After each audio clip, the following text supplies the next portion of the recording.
এইখানে আমাদের একটু গবেষণামূলক কথা আছে যে জাহান্নাম উৎস্ফুলিঙ্গ নিক্ষেপ করবে অট্টালিকার মতো। তো কাসর মানে সাধারণ অট্টালিকা না, এগুলো মানে যেটাকে বলা হয় ক্যাসেল ইংরেজিতে, মানে দুর্গ, বড় অট্টালিকা, রাজপ্রাসাদ, এই ধরনের অট্টালিকাকেই সম্ভবত কাসর বলা হয়।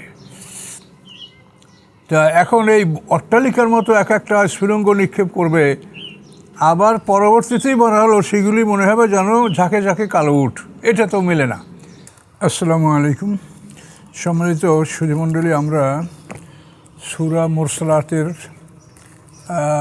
আয়াত নম্বর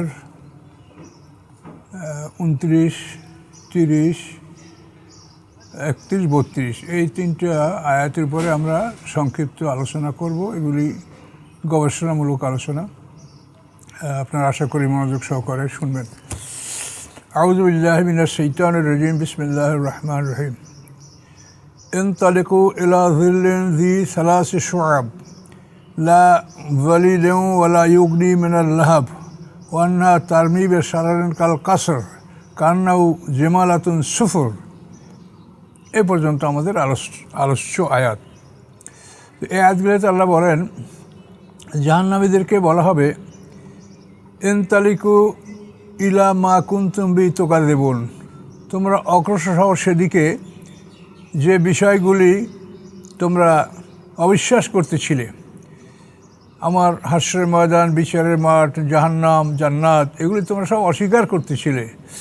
তো আল্লাহ বলেন এখন তোমরা অগ্রসর হও ইলা মা কুনতুম বিহি তুকাযিবুন, ওই সকল বিষয়ের দিকে যেগুলিকে তোমরা মিথ্যা সাব্যস্ত করতেছিলে, অবিশ্বাস করতেছিলে। ইনতালিকু ইলা যিল্লিন, তোমরা অগ্রসর হও একটা ছায়ার দিকে, যী সালাসি শুআব, যেটা 3 শাখা বিশিষ্ট।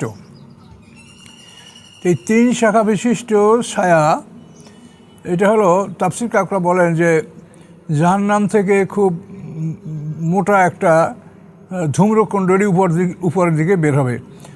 আগুন যখন ধরে কোনো বোমা বা যে কোনো ব্যাপারে যদি আগুন ধরে যায়, বাড়িঘর ইত্যাদি কোনো কারণে, আল্লাহ না করুন, তাহলে আগে কিন্তু দূর থেকে ধোঁয়াটাই দেখা যায়, আর ধোঁয়ার নিচে থাকে আগুন, এটাই স্বাভাবিক। তো এখানে আল্লাহ বললেন যে তোমরা অগ্রসর হও এমন একটা ছায়ার দিকে যেটা 3 শাখা বিশিষ্ট, অর্থাৎ জাহান্নাম থেকে একটা ধূম্র শিখা, ধূম্রকুণ্ডলী মোটা আকারে বের হবে, বের হয়ে সেটা 3টা ভাগে বিভক্ত হয়ে যাবে। 3টে ভাগে বিভক্ত হয়ে এরপরে যেটা তাফসীরে বলা হয়েছে সেটা আমি আগে বলছি। 3টা ভাগে বিভক্ত হবে, একটা ভাগ হবে আগুন, আর একটা ভাগ হবে ধোঁয়া, আর একটা ভাগ হবে নূরের ছায়া, এটা বলা হয়েছে তাফসীরে। এই 3টা ভাগে বিভক্ত হবে এবং নূরের ছায়াটা মুমিনদের জন্য থাকবে, আগুনের ছায়াটা কাফেরদের জন্য থাকবে, ধোঁয়ার ছায়াটা মুনাফিকদের জন্য থাকবে, এটা বলা হয়েছে। আচ্ছা, তারপর আমি যারা এটা যেটা বললাম এটা হলো মাআলিমুত তানজিলের ব্যাখ্যা, এটা বলা হয়েছে। কিন্তু জালালাইনের তাফসীরটা বলা হয়েছে যে ওই ধোঁয়ার ছায়াটা, ওটা 3টাই ধোঁয়ার ছায়া থাকবে। তো ধোঁয়ার ছায়াটা 3 ভাগে বিভক্ত হয়ে কাফেরদের মাথার উপরে থাকবে একটা অংশ, আর ডানে বামে থাকবে 2টা অংশ। এভাবে এই ধোঁয়ায় তাদেরকে সম্পূর্ণ আবৃত করবে। এই জালালাইনের এই ব্যাখ্যাটা আমার কাছে পছন্দনীয়, যদিও তাফসীরে বাগবী যেটা, এটা আরও বড় মানের তাফসীর, কিন্তু তারপরও জালালাইনের কথাটাই আমার কাছে বেশি যুক্তিসঙ্গত মনে হয়। তো এভাবে এই ধোঁয়া, যেহেতু জাহান্নামীদের অগ্রসর হলে প্রথম তো দূর থেকে ধোঁয়াই দেখা যাবে, এই জন্য আল্লাহ এখানে ধোঁয়ার কথা উল্লেখ করেছেন যে তোমরা 3 শাখা বিশিষ্ট ধূম্রকুণ্ডলীর দিকে অগ্রসর হও। এই ধূম্রকুণ্ডলীটা কেমন? লা যালিলিন ওয়ালা ইউগনি মিনাল লাহাব, তো এটা কোনো ঠান্ডা প্রদানকারী নয় এবং শিখা থেকেও রক্ষা করবে না। ছায়ায় তো মানুষকে ঠান্ডা দান করে, তা আল্লাহ বলছেন লা যালিল, এ ঠান্ডা দানকারী হবে না, এবং অগ্নিশিখা, আগুনের যে প্রচণ্ড তাপ, গরম, এটা থেকেও রক্ষা করবে না। এরকম একটা ধোঁয়া, শুধু ধূম্রকুণ্ডলী দেখতে ছায়ার মতো মনে হবে, কিন্তু এটা কোনো ছায়াদানকারী নয় এবং এটা অগ্নিশিখাতেও মানুষদেরকে জাহান্নামের দিকে রক্ষা করবে না। ইন্নাহা তারমি বিশরারিন কাল কাসর, এবং ওই জাহান্নাম নিক্ষেপ করবে স্ফুলিঙ্গ কাল কাসরে, অট্টালিকার মতো। তো জাহান্নাম থেকে যে সারার চিঙ্গারিয়া, স্ফুলিঙ্গ, স্পার্ক যেগুলি উৎক্ষিপ্ত হবে, বড় আগুন থেকে বড় বড় স্ফুলিঙ্গ বের হয়ে আসে।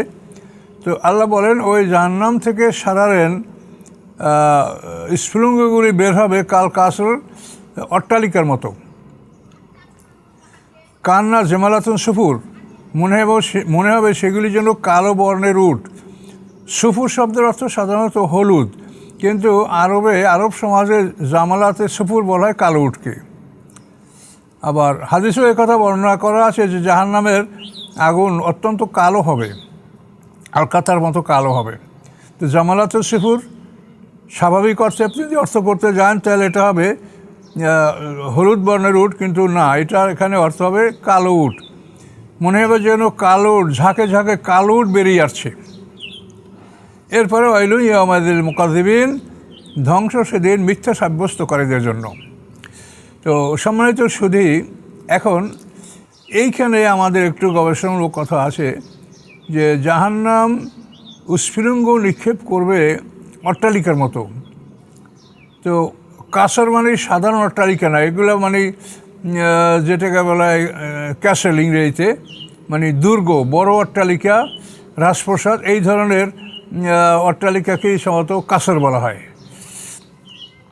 তা এখন এই অট্টালিকার মতো এক একটা স্ফুলিঙ্গ নিক্ষেপ করবে, আবার পরবর্তীতেই বলা হলো সেগুলি মনে হবে যেন ঝাঁকে ঝাঁকে কালো উট। এটা তো মেলে না, কোথায় অট্টালিকার কোথায় উট। মানে আপনি 1000 উট একত্রিত করলেও একটা অট্টালিকার সম হয় না।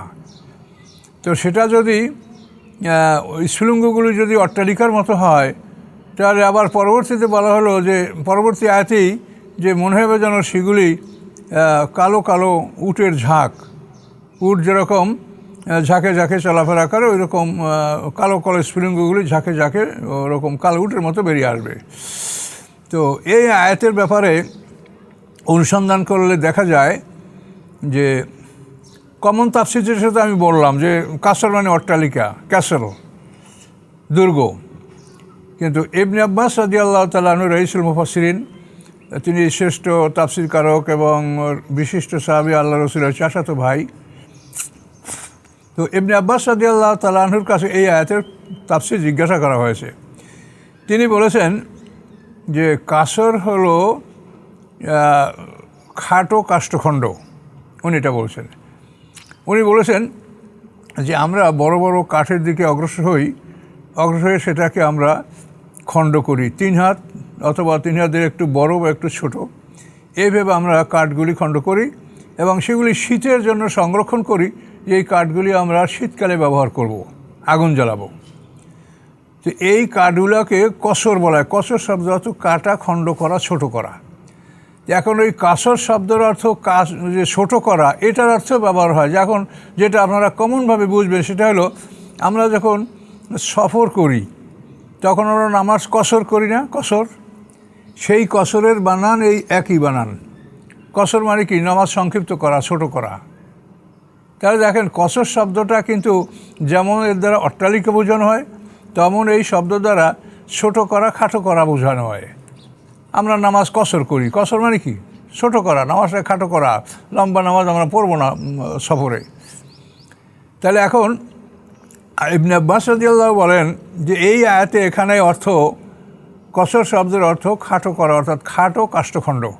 তো এইটা যদি হয় তাহলে আর কোনো সমস্যা থাকে না। কাষ্ঠখণ্ড এবং উট এটা কাছাকাছি একটা উদাহরণ, কিন্তু অট্টালিকা বা রাজপ্রাসাদ বা দুর্গ এর সাথে উট এটা তো মেলে না। 1000 উট বা 50,000 উট মিললেও একটা দুর্গের সমান হয় না।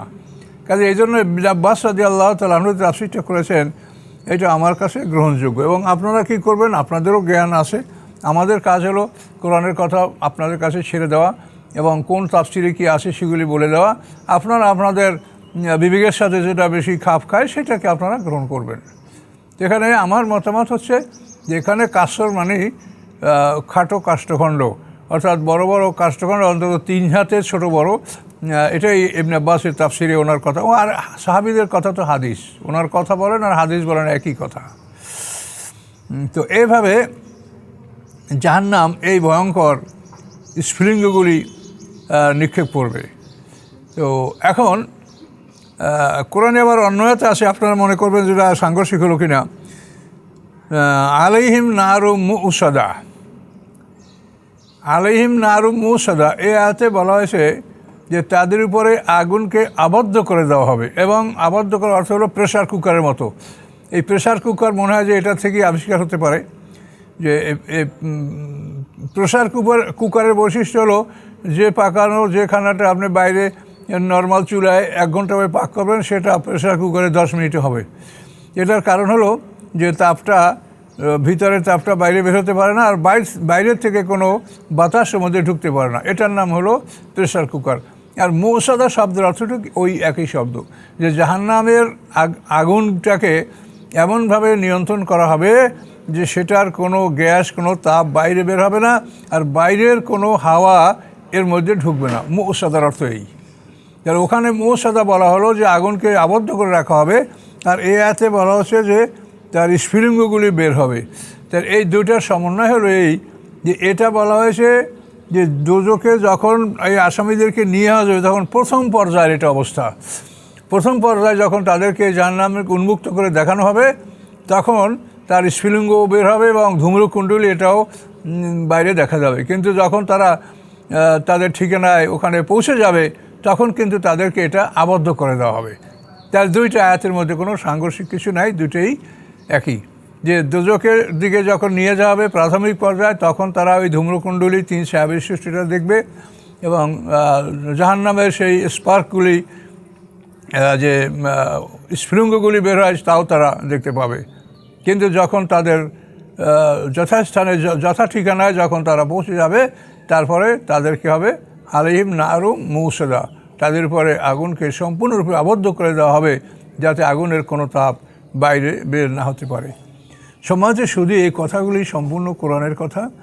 তো এবং এর সাথে তাফসীরকারদের যে মতামত সেটা আপনাদেরকে শুনলাম।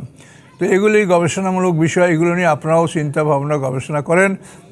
তো এখানে ওই 3 ছায়ার উপরে আমি সর্বশেষ কথা আবার বলছি যে 3 ছায়া মানে ধূম্রকুণ্ডলীর যে ছায়াটা, এক অংশ মাথার উপরে, 2 অংশ ডানে বামে, এই তাফসীরটা আমার কাছে এখানে বেশি গ্রহণযোগ্য মনে হয়। তার কারণ জাহান্নামের একটা অগ্নিশিখা বের হয়ে তার থেকে আবার একটা নূরের শাখা বের হবে মুমিনদের জন্য, না এটা একটা অযৌক্তিক কথা বলে আমার কাছে মনে হয়। যদিও যে তাফসীরকাররা বলেছেন তাদের কথার উপরে কথা বলার আমার ক্ষমতা নাই জ্ঞানের দিক থেকে, তারপরও আমি এই সত্যকে উদ্ঘাটন করার জন্য সবারই যেহেতু আল্লাহ তাআলা জ্ঞান দিয়েছে, জ্ঞান অনুযায়ী কাজ করতে বলছে, সেই হিসেবে আমি বলছি যে এখানে জালালাইনের তাফসীরটাই আমার মনে হয় গ্রহণযোগ্য। যে ওই ধূম্রকুণ্ডলীটা ছায়াটা 3 ভাগে বিভক্ত হবে, কাফেরদের মাথার উপরে এক অংশ আর ডানে বামে 2 অংশ, এভাবে তারা ওই ধূম্র দ্বারা তারা আবৃত থাকবে। যেটা অন্য জায়গায় বলা আছে আহাতাবেকুম সুরাদেকুহা। সুরাদেক মানে তাঁবুর কানাত, তাঁবুর মানে চারপাশে যে বেষ্টনী, এটাকে সুরাদেক বলা আরবিতে। তো এগুলো আগুনের হবে এটা বলা আছে। তাহলে ধূম্রকুণ্ডলীর অবস্থাটা প্রাথমিক পর্যায়ে ঢোকার আগে এর পরে আগুন, এগুলি সবই ঠিক আছে, কোরআনে যা বলা আছে সব ঠিক আছে।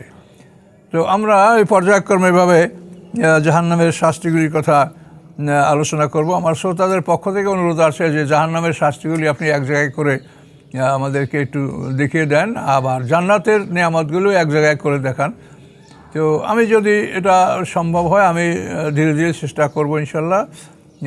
আপনারা যারা শ্রোতা আপনাদের চাহিদা অনুযায়ী আমি কোরআনকে আপনাদের সামনে উপস্থাপন করার চেষ্টা করব ইনশাল্লাহ। নিয়ত আছে, আল্লাহ তৌফিক দেন। আসসালামু আলাইকুম রহমতুল্লাহ বারাকাতুহু।